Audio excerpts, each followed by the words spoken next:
Jangan lupa subscribe, like, komen, dan share YouTube TVRI Bengkulu. Dan nyalakan loncengnya ya.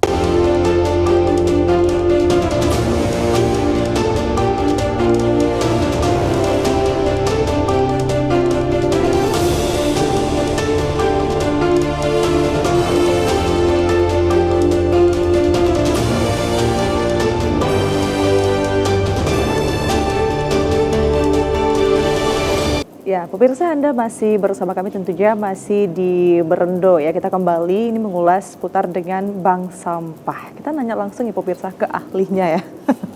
Bapak mungkin boleh ceritakan Pak, tadi kan awal mulainya kan di 2019 itu sudah mulai lahir, idenya, inisiasinya sudah mulai ada lah 2019, kemudian 2022 sudah mulai berjalan dan sekarang sudah berjalan sekali bahkan menghasilkan ya Pak ya untuk masyarakat sekitar. Nah, pada saat awal mula bank sampah ini dimulai gerakan 2022 berarti ya Pak ya. Ini bagaimana Pak respon dari masyarakat? Karena pasti masyarakat ini kan mempertanyakan ya, bank sampah pasti masih sedikit asing ya di telinga masyarakat ya. Seperti apa? Kemudian yang selama ini kita berpikir sampah ini sebagai sesuatu yang tidak berguna dan bingung mau dikemanakan gitu ya. Nah, seperti apa Pak masyarakat Lempuing? Jadi memang pertama kali kita buat di November 2022 gitu. Ya cuman segelintir orang. Setelah teknisnya berjalan bahwa sampah kalau dipilah dari rumah terus ada nilai rupiahnya. Itu selama 7 bulan. Nggak ada yang mau peduli, hanya 23 orang dari anggota PKK itu aja. 7 bulan Pak? Iya. Oh lama juga. Tapi begitu udah ada yang narik 100.000 tabungannya, ada yang narik 200.000, mulai masuk satu terus tiap bulan rata-rata kalau di Lempuing itu 2 sampai 3 nasabah baru. Dan bukan cuma di Lempuing, kadang-kadang dari kelurahan lain datang masuk. Jadi memang pemicunya sih di ketika dia ada hasil ya Pak ya, baru masyarakat tertarik gitu ya. Betul. Karena di sebagian bank sampah ada skemanya memberi sembako.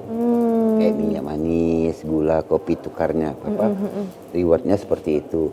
Tapi karena kita di Lempuing melihat demografi suatu daerah, kita kasih duit jadi tabungan. Mereka nabung dengan konsep 24 kali nyetor baru bisa narik duit. Karena kondisinya kan masyarakat mungkin lebih membutuhkan uang kan daripada itu. Langsung jawab lagi. Jujur. Jadi masyarakat lebih membutuhkan uang. Jadi kalau sekarang di Lempuing hampir tiap minggu ada penarikan 500.000, 300.000. Kemarin bahkan Lebaran kemarin ya Pak Camat ya. Pak Camat yang ada yang sampai 2,5 juta, 3 iya juta. Pak. Iya. Pak Camat yang ngasihkan untuk 2 minggu sebelum Lebaran. Jadi memang kita ngajari ke masyarakat untuk memilah dari rumah. Jadi dibawa setiap Sabtu dari jam 9 sampai jam 11 itu dibawa ke bank sampah. Nanti ditimbang, ditukar dikonversikan ke rupiah sesuai jenis sampahnya, nilai rupiahnya itu ditabung, masuk ke buku tabungan. Terus selama Tapi menarik nih Pak, maksudnya pada awal mulanya memberikan edukasi ke masyarakat mengenai bank sampah ini pendekatannya seperti apa? Pendekatannya waktu itu makanya tuh saya sekali lagi apresiasi tinggi dengan tim penggerak PKK Lempuing, karena dia masuk di arisan-arisan RT. Oh, ya, humanis ya. Jadi memang tim penggerak PKK-nya bagus. Jadi pas ada arisan-arisan RT itu mereka masuk. Menjelaskan kita sekarang udah punya bank sampah, ada nilai rupiahnya. Terus jadi kalau di Lempuing itu ada 18 RT. Smooth ya gayanya. Terus masuk ya walaupun hanya bawa kue sedikit. Seperti itu. Dan memang sosialisasinya berjalan pelan sih di Lempuing itu, tapi konsisten, Mbak. Senyap-senyap. Iya, dia tuh pelan, tapi konsisten terus gitu. Iya. Tapi itu yang penting Pak. Maksudnya meskipun dia sedikit-sedikit jadi bukit ya kalau kita konsisten. Terus, Makanya itu di Lempuing itu sekarang kalau Mbak datang ke situ hari Sabtu tuh masyarakatnya tuh udah terpilah buat sampahnya, nggak kotor lagi. Aqua gelas, kardus sudah nggak. Lama-lama jadi budaya ya Pak? Iya. Maksudnya untuk memilah sampah gitu ya? Karena konsep bank sampah ini kan pengelolaan dan pemilahan sampah dari masyarakat. Dengan prinsip ekonomi. Masalah sampah ini kan masalah masyarakat sebenarnya. Betul. Maka itu kalau kami di Lempuing punya slogan itu dari masyarakat, untuk masyarakat, dari masyarakat, oleh masyarakat, untuk masyarakat. Begitulah cara kami mengatasi masalah sampah. Oke, betul. Itu, Karena iya. kadang ini menjadi masalah di tengah masyarakat yang tanpa kita sadari itu dari kita sendiri Iya, sebenarnya. benar. Betul. Oke, Pak Camat gimana nih Pak? Ini kan tadi di Kelurahan Lempuing Pak, di Kecamatan Ratu Agung ini kan dia lebih luas ya Pak ya, melihat seperti apa mungkin kita untuk memberikan edukasi kepada masyarakat sehingga tadi lebih banyak lagi kelurahannya yang sudah saat ini menerapkan bank sampahnya, bahkan ada yang difabel gitu Pak. Ya, jadi kalau di Lempuing itu memang yang bergerak itu Bu Lurah kan, Ya. ketua tim penggerak PKK dengan caranya datang ke setiap Arisan-arisan dari smooth sekali. Kalau kemarin di Tanah Patah itu kan ada sosialisasi lagi ini mengenai masalah bank sampah juga. Iya. Jadi diminta juga kepada ketua RT, ketua RW untuk selalu berbicara kepada masyarakat tentang arti pentingnya bank sampah. Sampai-sampai saya bilang kayak gini, kalau kita semuanya menganggap bank sampah itu penting, maka kita akan mementingkan bank sampah. Tapi kalau yang penting bank sampah itu main-main. Jadi seperti nggak ada arah gitu.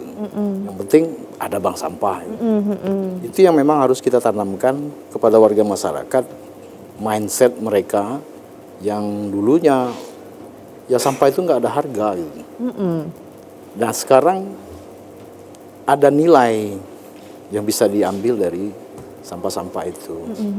Dan program ke depan, kalau sekarang ini kan kita baru ke sampah-sampah non organik, sampah plastik, kardus.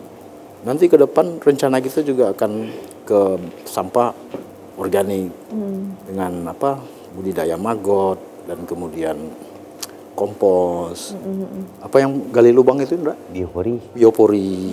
Nah itu sedang kita jalankan. Tapi untuk yang simple dulu sekarang itu, yang bisa kita lakukan sama-sama dulu. Nanti ke arah berikutnya setelah bank sampah itu kuat dan punya pondasi, baru kita lanjutkan ke program berikutnya. Tapi dari pemerintah sendiri Pak, untuk bank sampah ini apakah ada regulasi khusus Pak untuk pengelolaan bank sampah? Kalau regulasi khusus kayaknya belum ada sih, cuman masih menyangkut ke umumnya masalah lingkungan, kebersihan lingkungan dan ketertiban. Tapi secara khusus memang belum ada. Tapi ini karena Pak Wali Kota kita, Bapak Deddy Wahyudi sudah melihat, kemudian merasakan langsung bagaimana suasana bank sampah di Lempuing, akhirnya menetapkan kota Bengkulu, seluruh kelurahan wajib punya bank sampah. Oh udah wajib sekarang? Ya, dan gitu. Lempuing sebagai kiblat. Luar biasa jadi inisiasi. jadi percontohan oleh Pak Wali Kota kita. Iya. Dan itu yang kita harapkan dukungan mulai dari Bapak Wali Kota sampai ke tingkat yang paling bawah. Kalau nggak ada dukungan yang seperti itu, ya boleh dikatakan tingkat keberhasilannya ini bisa kurang gitu. Artinya itu jadi kurang. Iya, menarik nih, artinya mungkin punya skema masing-masing, apakah sama? Tapi tahan dulu Bapak, kita istirahat kembali Pak ya. Pemirsa jangan kemana-mana, tetaplah bersama kami tentunya di Berendo.